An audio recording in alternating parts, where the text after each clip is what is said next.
Friends, તમારું સ્વાગત છે મારી ચેનલમાં। આજે આપણે બનાવીશું એકદમ ટેસ્ટી એવું લીલા વટાણાનું શાક।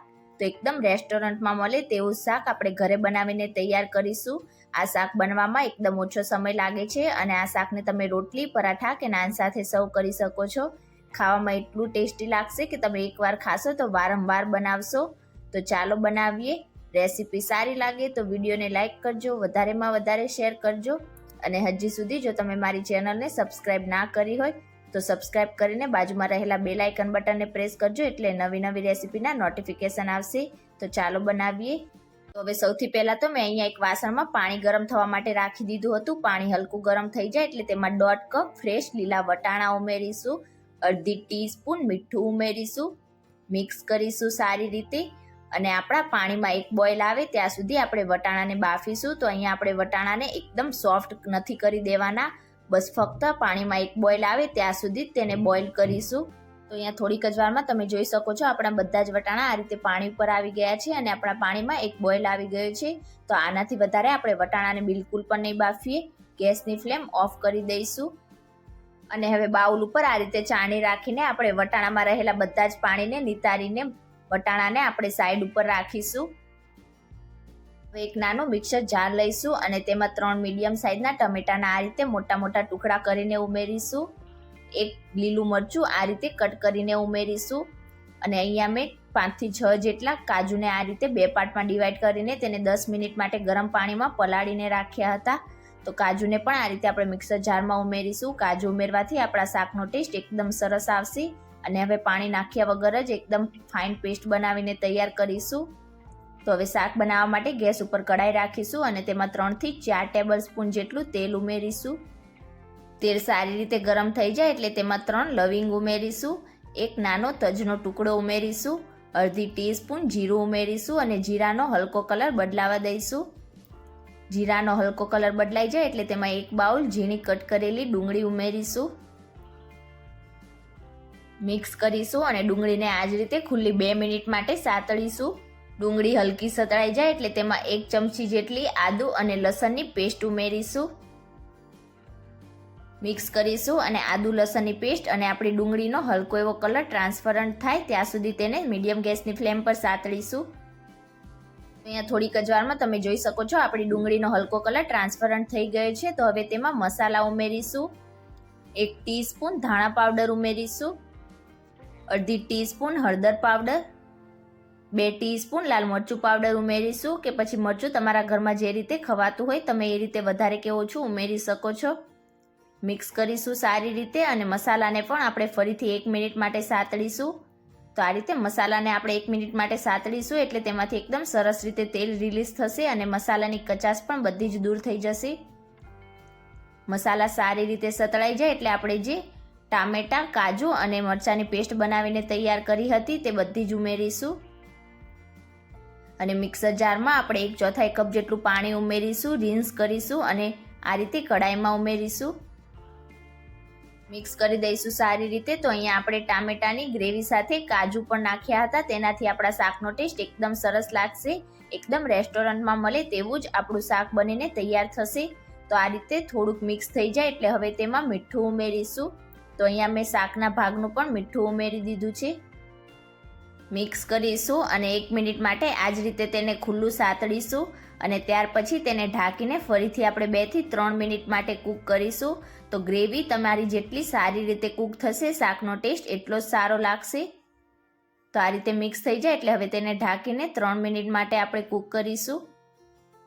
3 મિનિટ જેવું થઈ જાય એટલે આપણે ઢાંકણ હટાવી લઈશું અને ગ્રેવીને ચેક કરીશું। તો અહીંયા તમે જોઈ શકો છો આપણે જે તેલ ઉમેરેલું તે બધું જ એકદમ સરસ રીતે આ રીતે ઉપર આવી ગયું છે। તો ફરીથી આપણે એકવાર સારી રીતે મિક્સ કરી લઈશું અને 2 મિનિટ માટે આ જ રીતે હાઈ ગેસની ફ્લેમ પર ગ્રેવીને ફરીથી સાતળીશું। ગ્રેવી આપણી પરફેક્ટ રીતે કૂક થઈ ગઈ છે। તો હવે આપણે જે વટાણાને થોડાક બાફીને તૈયાર કર્યા હતા તે બધા જ વટાણા આપણે ગ્રેવીમાં ઉમેરીશું। બધા જ વટાણાને આપણે ગ્રેવી સાથે શરૂઆતમાં આ રીતે મિક્સ કરી લઈશું। તો અહીંયા મેં બધા જ વટાણાને ગ્રેવી સાથે સારી રીતે મિક્સ કરી લીધા છે। તો હવે ગ્રેવીને પાતળી કરવા માટે તેમાં પાણી ઉમેરીશું। તો અહીંયા મેં ગરમ પાણીનો ઉપયોગ કર્યો છે। તો પહેલાં આપણે આ રીતે 1 કપ જેટલું ગરમ પાણી ઉમેરીશું મિક્સ કરીશું સારી રીતે અને તેને ઢાંકીને 3 થી 4 મિનિટ માટે કૂક થવા દઈશું. તો આ રીતે ગરમ પાણી ઉમેરવાથી આપણા વટાણા જલ્દીથી કૂક થઈ જશે અને શાકનો ટેસ્ટ પણ સરસ આવશે. તો લગભગ 3-1 મિનિટ જેવું થઈ જાય એટલે આપણે ઢાંકણ હટાવીને શાકને એકવાર ચેક કરીશું. તો અહીંયા તમે જોઈ શકો છો આપણે જે પાણી ઉમેરેલું તે બધું જ પાણી એકદમ સરસ રીતે એબ્ઝોર્બ થઈ ગયું છે અને આપણી ગ્રેવી આ રીતે થીક થઈ ગઈ છે. તો શાકને સારી રીતે મિક્સ કરીશું અને વટાણાને ચેક કરીશું. તો આ રીતે આપણે વટાણાને પ્રેસ કરીએ તો તમે જોઈ શકો છો આપણા વટાણા જલ્દીથી મેશ નથી થતા, મીન્સ કે આપણા વટાણા હજી પણ થોડા કાચા છે. તો એકવાર સારી રીતે મિક્સ કરીશું અને ફરીથી તેમાં થોડુંક ગરમ પાણી ઉમેરીશું અને શાકને કૂક થવા દઈશું. તો જ્યાં સુધી આપણા વટાણા સોફ્ટ ના થઈ જાય ત્યાં સુધી આપણે શાકને કૂક કરીશું.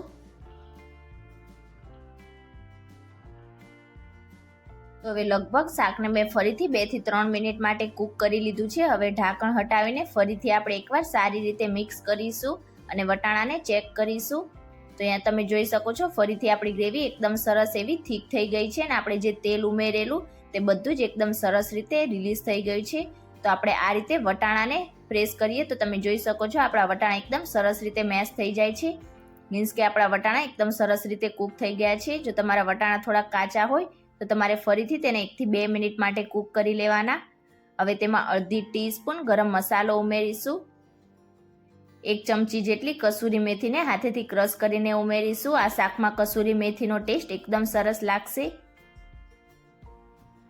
મિક્સ કરીશું. તો અહીંયા તમે ઈચ્છો તો ફ્રેશ ક્રીમ કે પછી ઘરની બનાવેલી કાચી મલાઈ પણ 1 થી 2 ચમચી જેટલી નાખી શકો છો, તેનાથી પણ શાકનો ટેસ્ટ એકદમ સરસ લાગશે.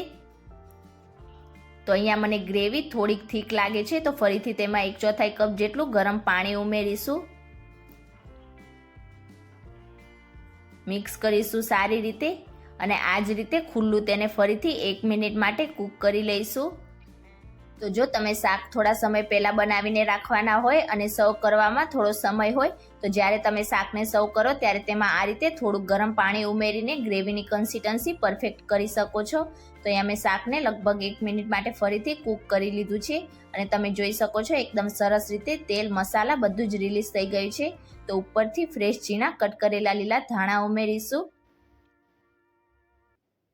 મિક્સ કરીશું અને હવે ગરમા ગરમ આપણા વટાણાના શાકને સર્વિંગ કડાઈમાં નીકાળીશું.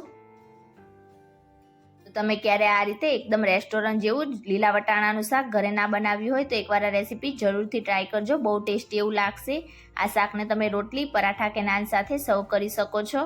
તો આજની મારી રેસીપી તમને કેવી લાગી મને કમેન્ટ કરીને ચોક્કસથી જણાવજો.